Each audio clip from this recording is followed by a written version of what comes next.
So, hello everybody, it's Nick here, as you can see, and I wanted to talk a bit about vulnerability today because I've been feeling a bit vulnerable and sorry for myself over the last few days. So, as many of you will probably know, if you've been following my hugely witty account of my sports injury, well, I think it's hugely witty, but I always laugh at my own jokes, so I don't know if that's much to go by. But anyway, I'll rewind. So I made a decision just after Christmas that I'd really let my fitness go. And I've always really loved my sport and I've always really loved being fit. And as a consequence, I've never really given a shit, to be honest, about what I do or don't weigh, because I've just always felt the really important thing is to, look after myself, eat well, drink well, lots of, and just do what I enjoy. And the last couple of years, particularly with this bloody menopause, I've just been too knackered, quite honestly, and I let a lot of things slide. And I decided that it just didn't make me feel very good about myself, so I wanted to address it. So I put myself on a boot camp, and this week that's just ended was week 10 of my boot camp. And I started off quite slowly, just doing a couple of classes. By the way, I joined Yoga Squad in Newark. Oh, it's just, I can't tell you how beautiful it is. I love the people there. I love all the different classes there. I love the zen. I love the building. And I just love the way they are so supportive. And they've really held my hand because honestly, I was so Gloria from Madagascar, that first class I did. I can't tell you. And they're just amazing. And they've really made me feel really, really good, actually. And they kept me going, and I thought, I'll build it up and I'll build it up. And then I think 2 or 3 weeks ago, I thought, okay, I'm feeling confident enough to go back and play squash, which, for those people who know me, squash has been a big passion of mine. No surprise. It was a game I used to play with my dad from when I was a young age. And I haven't played for 4 years. I stopped playing because it was really at the start of my menopause, and I just felt really shit. I was just too tired. My body ached. It was just too much. But I've always wanted to go back, and the kids really wanted me to go back. So I thought, well, I'll go back and get some coaching, ease myself back into it gently, and just build it up a bit at a time. And all the way through this, the thing I've been saying to myself all the way through is, be patient. Rome wasn't built in a day. Just take it a step at a time. Anyway, I went to the squash courts on Saturday. Boys went to the football to watch Forest. Lils was with me. And I was just playing actually quite an easy shot. And I was actually playing really well. And what was lovely is I was thinking, I'm starting to feel quite fit. I don't think I'm going to have a coronary heart attack. And I've thought that somebody had taken a baseball bat. I'm not even pissed, honestly, and I'm not getting my words out. I thought somebody had taken a baseball bat and literally smacked me around the back of the leg. Obviously, nobody had taken a baseball bat and smacked me around the back of the leg. And I just was sprawled on the floor. Something went in the back of my leg. Hence, rocking the look here.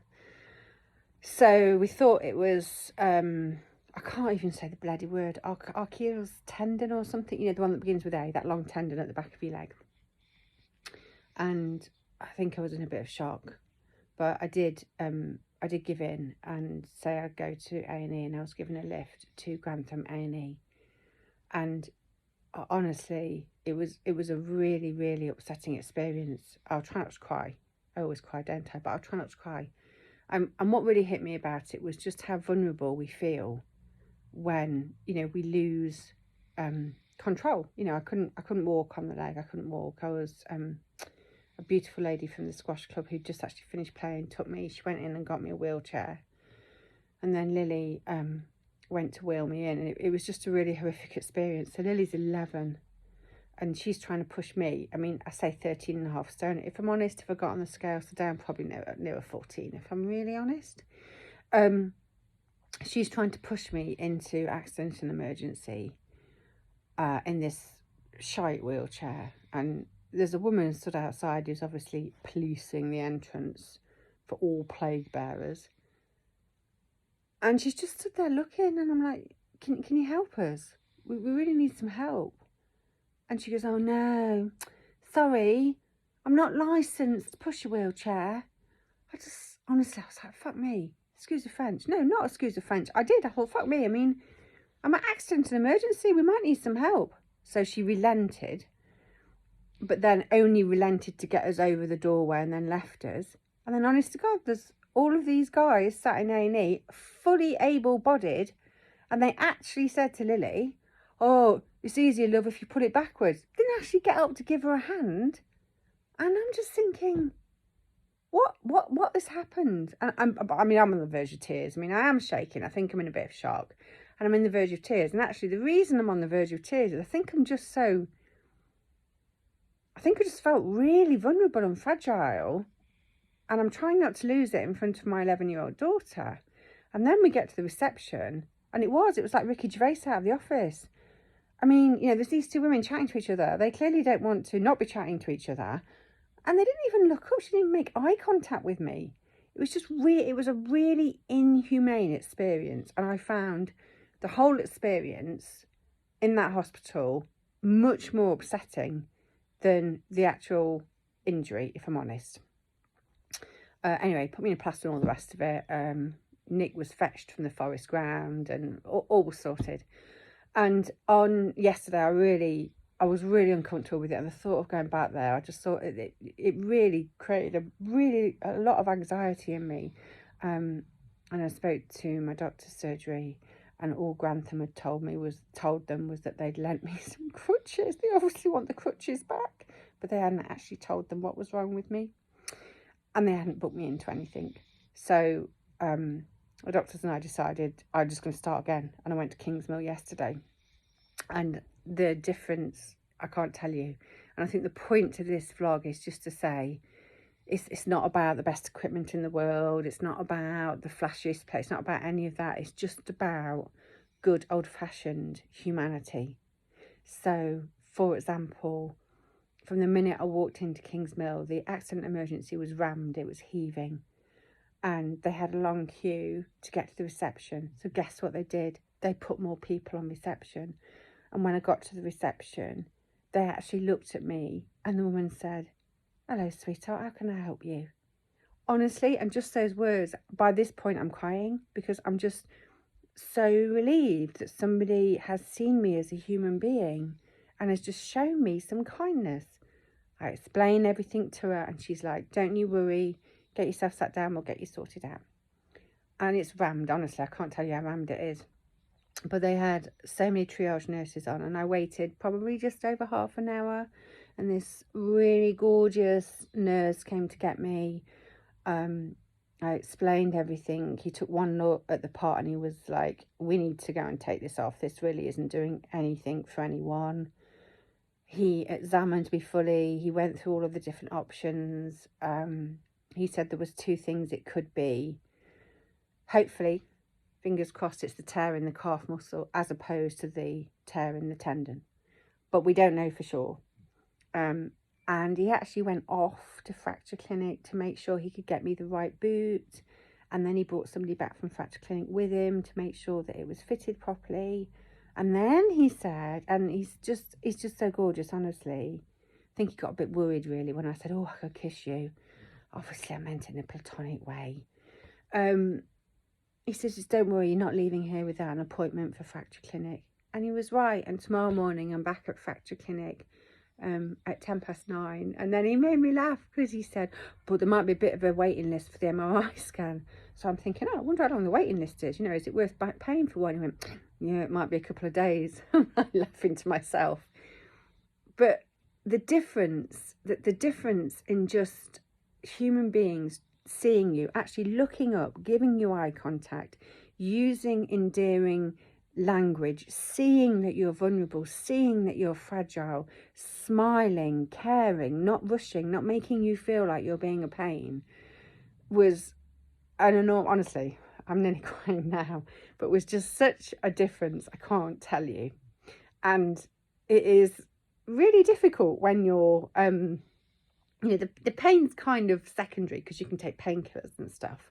The realisation that it's like, shit, I can't drive the kids to school, blah, blah, blah, all of that vulnerability and not feeling, you know, you are dependent on other people. There's all of that going on in the background. But the thing that's so prevalent in my mind, the thing that has been really actually traumatic about this whole experience, was the way I was treated on Saturday afternoon in that accident and emergency department in Grantham, in a really dehumanised way, where the woman actually didn't look up from her desk on reception. She was tapping away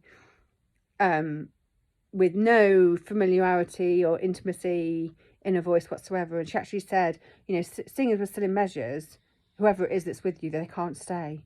Because she hadn't bothered to look up to see the person that was with me was an 11-year-old girl, my daughter. And I said, well, she's my daughter and she's 11-year-old. What do you want to do? Wait outside on her own? She's not going anywhere. And she went, oh, right, yeah. And I'm just like, how can you work in this profession? How can you be so how can anybody be so desensitized? And that really, really, yeah, stuck with me. And what is the point to all of this, apart from obviously self-therapy and downloading to everybody, is to say that giving somebody a smile, looking them in the eye, and just doing something to show them that you hear them, that you see them, that you care, is really, really life-changing. That guy, that nurse at Kingsmill and the receptionist at Kingsmill yesterday made an enormous difference to me. And I told them both, I said to them, I said, I don't know if you've got any idea how much better you have made my life today and how hugely appreciative I am of that. And they didn't know me from Adam, and they did it freely and, you know, with real compassion. And I think that principle can be extended to anything we do. If we're buying something in a shop, if we are driving along the road and we're waiting for somebody to pull out and giving them the benefit of the doubt, if we're walking past somebody in the street, anything. I think these small things are such big things. They are the foundations that can make the difference to how we feel about life. So that's my, yeah, I haven't vlogged for ages, have I? I haven't vlogged forever and a day, mainly because the last 10 weeks I've just been keeping myself alive by trying to keep fit, which obviously I'm not going to be doing for a while, but it's okay. Honestly, it really is okay. Maybe it's time that I just, I don't know, did some more writing and vlogging. Who knows? Anyway, I hope that has inspired somebody to an act of kindness or a look of kindness in some way today. Lots of love. Bye.